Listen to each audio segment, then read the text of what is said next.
जी तो मैं lucky angel और आप देख रहे हैं Yuval Noah Harari. I don't know now if humans can survive AI. Yuval Noah Harari जो कि इजराइल का एक हमजिन्स परस्त एंड प्रोफेसर है, जिसके बारे में आप कई बार वीडियो बनाकर बता चुका हूँ कि बाइबल के ये कितना खिलाफ है, जो कहता है कि यीशु मसीह का तीसरे दिन मुर्दों में से जी उठना एक फेक न्यूज़ है जो बाइबल के बिल्कुल खिलाफ है। और आप देखें, अगर आप गूगल पर जाकर इसके बारे में सर्च करेंगे तो आपको सब कुछ पता चल जाएगा।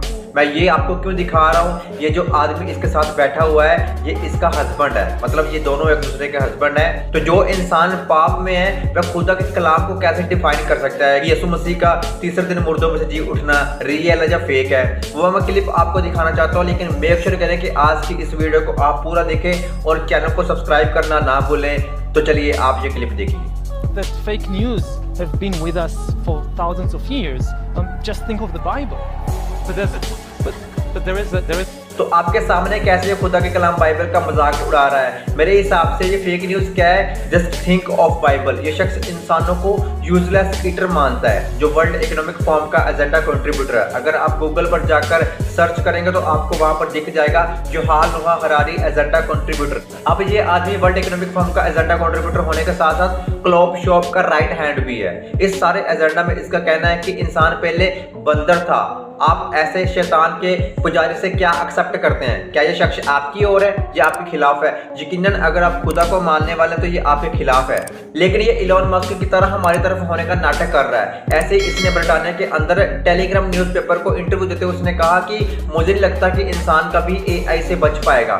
इसने पहले इधर उधर की बातें की, फिर इसने कहा कि एआई को काबू में रखने के लिए इसकी रिसर्च यानी कि चैट जीपीटी को रोकने के लिए लेटर लिखा गया, जिसमें एलन मस्क और मार्क जकरबर्ग ने और हजारों लोगों ने साइन किए थे।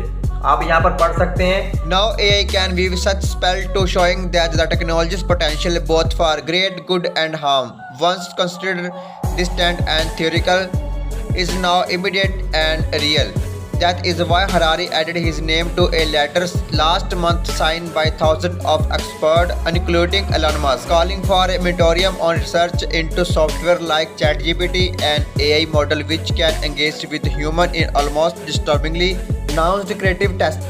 इस लेटर पर साइन करने के बावजूद एलन मस्क ने ना सिर्फ चैट जीपीटी को आम जनता में रिलीज किया बल्कि इस पर और ज्यादा सर्च भी कर रहा है। ये तस्वीर जो आप देख रहे हैं इसके बारे में कहा जा रहा है कि ये तस्वीर एआई ने बनाई है, यानी कि आर्टिफिशियल इंटेलिजेंस ने बनाई है, जिसमें पॉप फ्रांसिस को एक फैशनेबल जैकेट में दिखाया गया है। इस तस्वीर को देखकर आपको लग रहा होगा कि ये तस्वीर रियल है, जबकि ये रियल नहीं है, इसको एडिट किया गया है। फिर युहाल नोहा हरारी का कहना है कि चैट जीपीटी ने गूगल से बंगाली जुबान सीख ली है, जबकि इसको सीखने के लिए हमने नहीं कहा है। मैं आपको चैलेंज करता हूं, आप एक किसी भी सॉफ्टवेयर में जाकर पॉप फ्रांसिस की सेम इस तरह की तस्वीर बनाकर मुझे दिखा दो, आपको सेम इस तरह का रिजल्ट नहीं मिलेगा। लेकिन आप नोट करें, हमें ऐसे ऐसे म्यूजिक बनाकर दिखाया जा रहा है जिसमें सिद्धू मूसेवाले की आवाज आ रही है, टूपाक की आवाज आ रही है, केके का म्यूजिक आ रहा है जिसमें मोदी की आवाज आ रही है। लेकिन आप सेम ऐसा नहीं बना पाएंगे, क्योंकि ये खुद इन्होंने एक ऐसे सॉफ्टवेयर से डिजाइन किया गया है जो ये चाहते हैं कि इंसान को क्या किया जाए, एक यूजलेस ईटर बना दिया जाए ताकि सारा काम रोबोट से करवाया जा सके। मैं ये नहीं कह रहा कि एआई ने तरक्की नहीं की है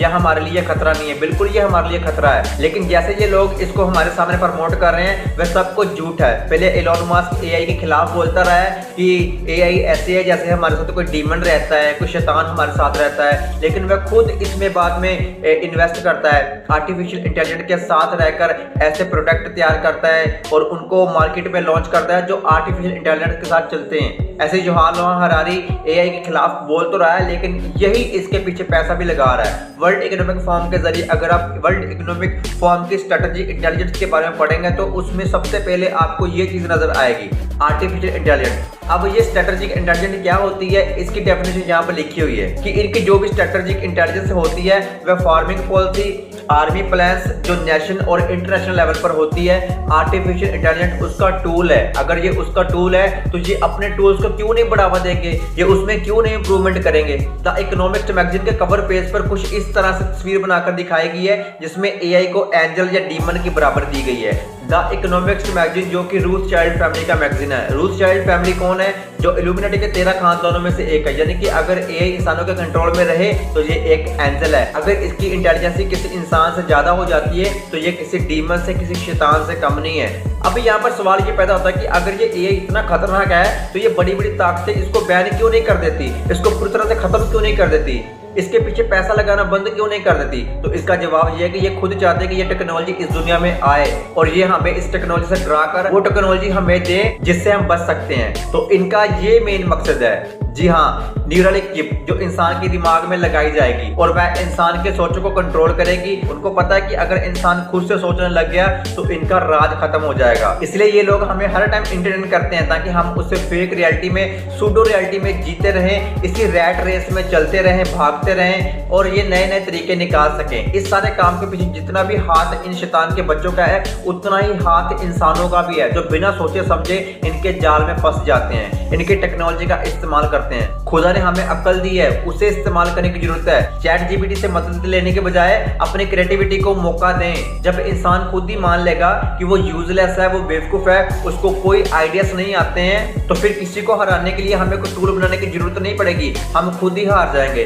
याद रखिए ये एक जंग है और इस जंग में जीतना हमारी चॉइस नहीं है, हमारी जरूरत है। अगर आप इस जंग में जीतना चाहते हैं तो आपको सब कुछ छोड़कर अपनी लाइफ में पहला दर्जा खुदा को देना होगा, उसके कलाम को देना होगा। वही हमें शैतान को जुगल से निजात दे सकता है। खुदा के कलाम बाइबल में यीशु मसीह ने कहा है कि मैं दाखलता हूँ और तुम मेरी डालियां हो, जो मुझ में बना रहता है और मैं उसमें, और वो बहुत ज्यादा फल लेकर आता है, क्योंकि मुझसे अलग होकर तुम कुछ नहीं कर सकते हो। आपको यीशु मसीह से अलग नहीं होना है, तभी आप दुश्मन की सारी चालों को समझ सकोगे और इन पर जीत पा सकोगे। तो जहां तक आर्टिफिशियल इंटेलिजेंस की बात है तो ये सिर्फ हमें डरा रहे हैं ताकि हम उनके डर की वजह से उस चिप को लेते जाएं कि बस जी आप ये चिप लगवा लो, अब ये चिप लगवा लो, आप और ज्यादा इंटेलिजेंट होते जाएंगे, आप और ज्यादा सोचने लग जाएंगे, आपकी जो सोचने की शक्ति है और ज्यादा बढ़ जाएगी। तो इस तरह की फजूल चीजें लोगों को बेची जाएगी ताकि हमें प्रॉपर गुलाम बनाया जा सके। बाकी अगर वीडियो अच्छी लगी तो वीडियो को लाइक करें, शेयर करें, कमेंट करें और चैनल को सब्सक्राइब करना ना भूलें। God bless you.